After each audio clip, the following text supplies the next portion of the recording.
You're listening to Adolescence Behind the Screen, a podcast that explores the truths and tensions behind Netflix's most controversial series. In this episode, we look at the silent collapse happening in schools, how the system fails to see the signs, and what it's really missing.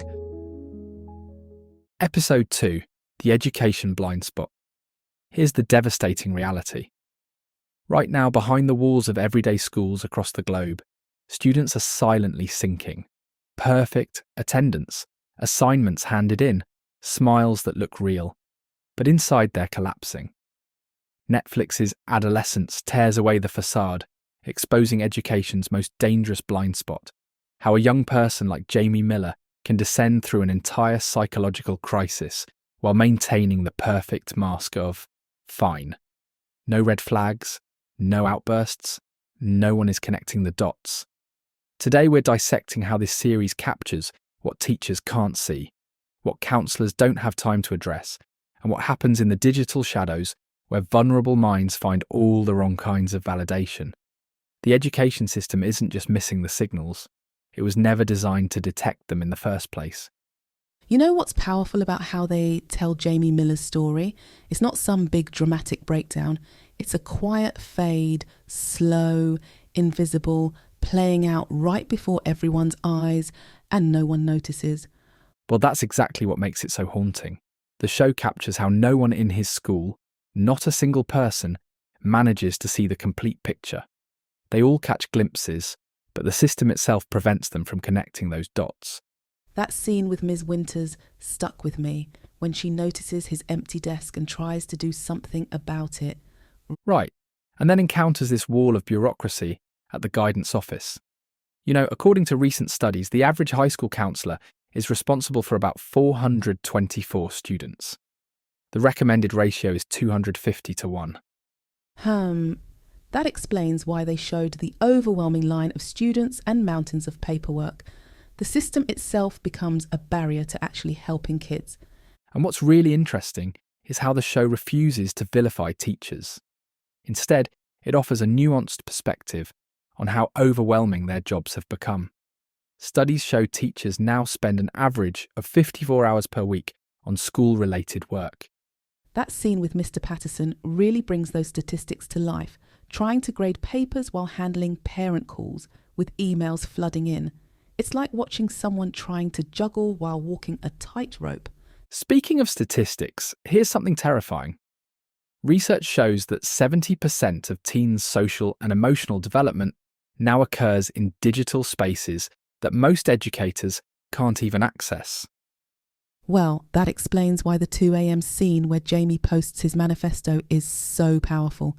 The immediate cut to him sitting in class the next morning, completely exhausted but unnoticed. And this is where we see the real crisis. Schools are still operating on this pre-internet model of student behaviour. They're looking for traditional warning signs while kids are living these complex digital lives that are completely invisible to them. So, what do you think of that scene where the principal gives his speech about seeing the whole student? The irony is just devastating. While he is talking about whole student approaches, recent surveys show that 61% of teachers feel completely unprepared to handle students' mental health challenges. The camera work in that scene is brilliant, panning across all these overwhelmed staff members while Jamie sits alone. And meanwhile, he maintains perfect attendance, submits assignments, essentially flying under every radar the system has in place. You know what's striking? Studies show that students who experience mental health crises often show no traditional warning signs. 78% of students who attempt suicide have never been flagged for intervention. That counselling scene drives that point home. 4 minutes to try to reverse months of isolation. And here's the kicker. The average school counselling session lasts just 12 minutes. Jamie got 4. That's not even enough time to scratch the surface of what he's going through. The show keeps echoing this motif of closed doors, but the most dangerous door. It isn't made of wood or metal at all. No, it's that digital doorway where kids spend an average of 7 hours daily online. That's more time than they spend with any teacher or parent. And research shows that online radicalisation can happen in as little as 2 weeks of concentrated exposure. The way they show his online radicalization is so subtle too. It's not some dramatic overnight change. Exactly.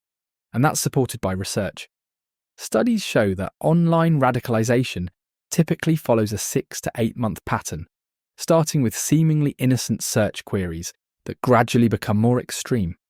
That scene where students watch an outdated video about warning signs while Jamie sits there in crisis highlights how behind we are.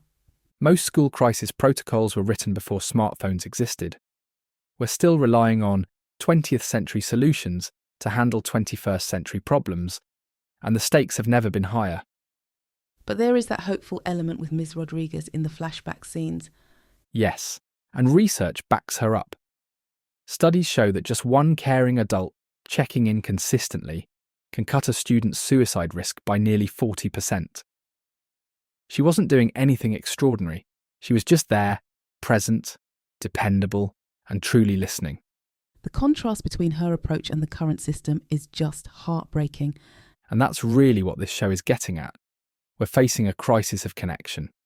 Recent surveys show that 70% of teens feel completely alone, despite being more connected than ever.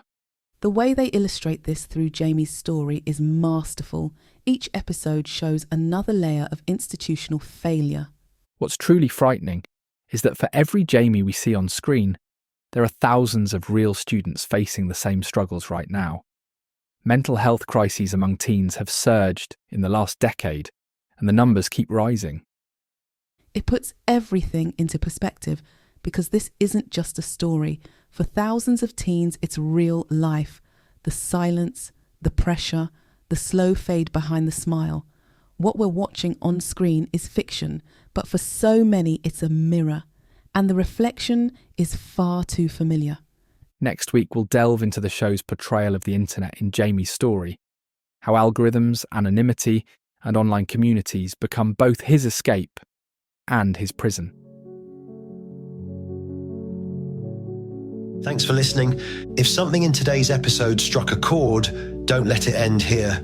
Share it, talk about it, check in with someone you care about. And remember, the quiet ones are often carrying the loudest weight.